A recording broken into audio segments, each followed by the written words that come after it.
Today I'm going to be making a budget-friendly chorizo and red kidney bean stew. I have these sausages that were frozen in my freezer. I defrosted them and took them out of their tubing, or casing rather, and I'm just sauteing this, and I minced it up so it became nice in little chunks. So to this I'm going to add some chopped onions.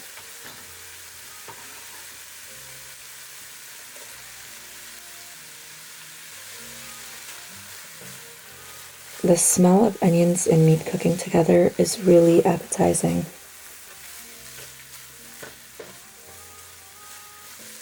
Once this has cooked for a few minutes, I'm going to add some chopped garlic.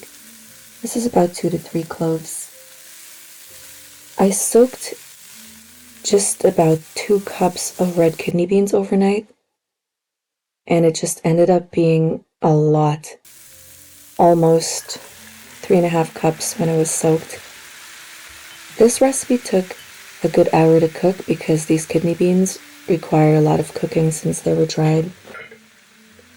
You could use canned beans and it would be just as good, and it would actually be much faster. If you used canned kidney beans in this, then this recipe will literally take you 30 minutes to cook. I added some canned tomato paste, and I'm just going to mix it in with a spoon so I can get all the tomato paste off the spoon.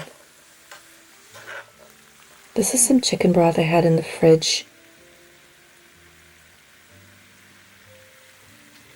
I'm going to remove the fat cap because I don't want any of that in my stew.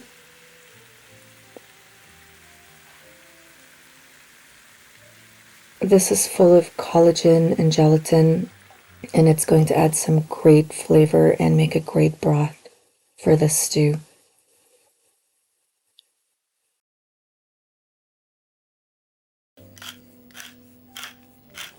I'm adding some cracked black pepper. Add as much as you like. I'm going to add some ground cumin. I'm looking for some chili flavors in this stew because I'm going to also be making a Chilli Mac with it. I'm adding some sazon. You don't have to add this if you don't have it. You could add some paprika or a teeny bit of turmeric to give it that nice color. So we're going to give this a stir and let it come to a boil.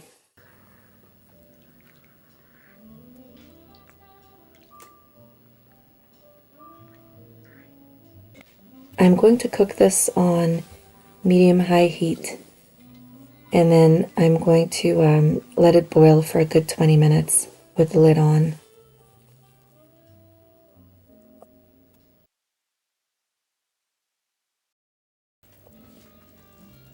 It's been about 20 minutes of cooking, and I just want to taste the broth and make sure it has good flavors. And now I want to cook this for another 20 minutes.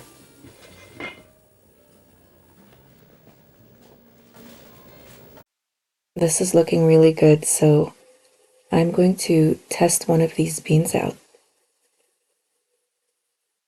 It's getting nice and thick, which is what you want. It's bubbling. It looks so beautiful.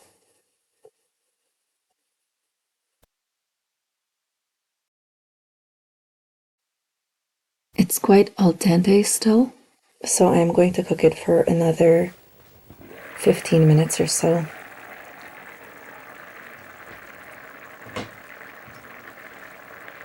I did not add any salt to this because the broth being absorbed into the beans will add good salt to the beans as well.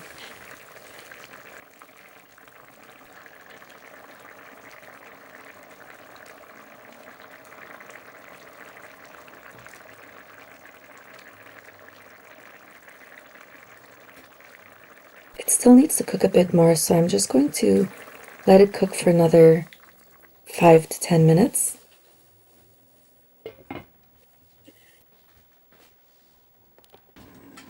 Now this is done.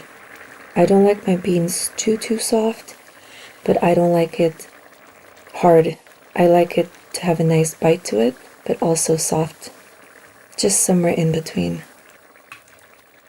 My husband had 2 bowls of these, and then I put the rest in the fridge overnight. You can see it's so thick from the gelatin of the broth, so I'm going to reheat this with some water.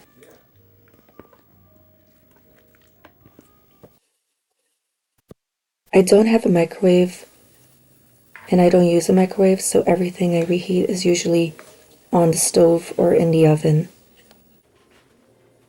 I just wanted to show you guys what this looked like when served on its own as a stew. This would be great served with rice or even some crusty bread. Or you can thicken it and serve it with some corn tortillas. My husband really loved this. We love using beans.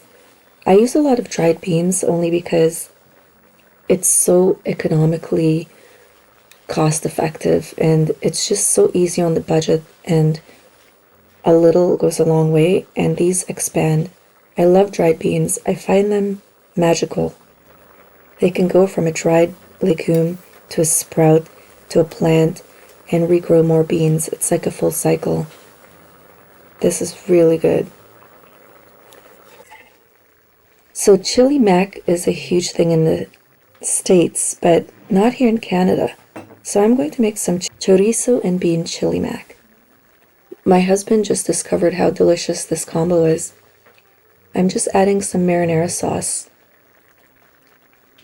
I had this in the fridge and I figured I should use some in here just to get it used up.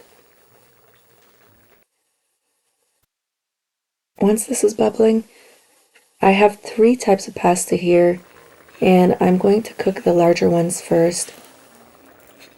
It's random, whatever you have in your pantry. Any shape, it doesn't even matter.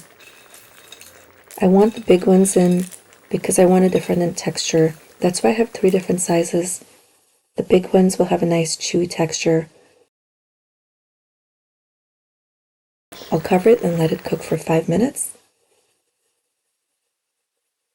Ooh, that looks so good.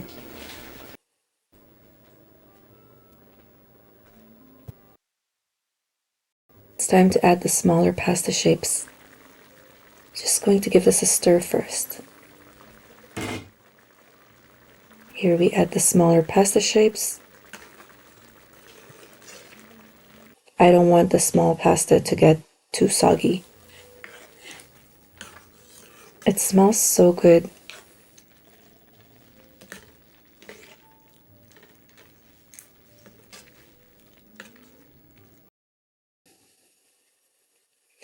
I'm adding just a bit of water now and let this cook for about 4 to 5 minutes.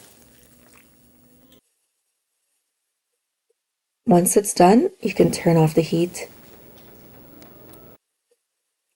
And I was cooking this on medium high just because I wanted it to cook faster. I added some chili flakes and some Italian seasoning. And then I'm just going to turn the heat off. This is ready now. Some people like this more liquidy. Like in Italian culture, this is called pasta fagioli or pasta fazool. I had an Italian friend when I was a teenager, and his grandma used to make this almost every day. It's very budget friendly, and it can feed a lot of people. It's loaded with protein and fiber. Let's plate some up. This will be for my husband. Some people like this with more liquid. If you wanted it to be more like a Spanish-Italian mashup of pasta fazool, I would just add a bit more water and maybe a bit more salt, so it would be a bit more stewy or soupy. Let's give this a taste. Ooh, it's so good. It's spicy and herby and beany and thick. This is very filling. So I have quite a bit left. I'm just going to plate some up for myself. I would eat this with some cheese, some cheddar cheese, but I don't have that. I just have some fridge Parmesan. So I'm just going to add a bit to mine and taste it with it. That tastes lovely. thanks for watching. I hope you enjoyed these recipes.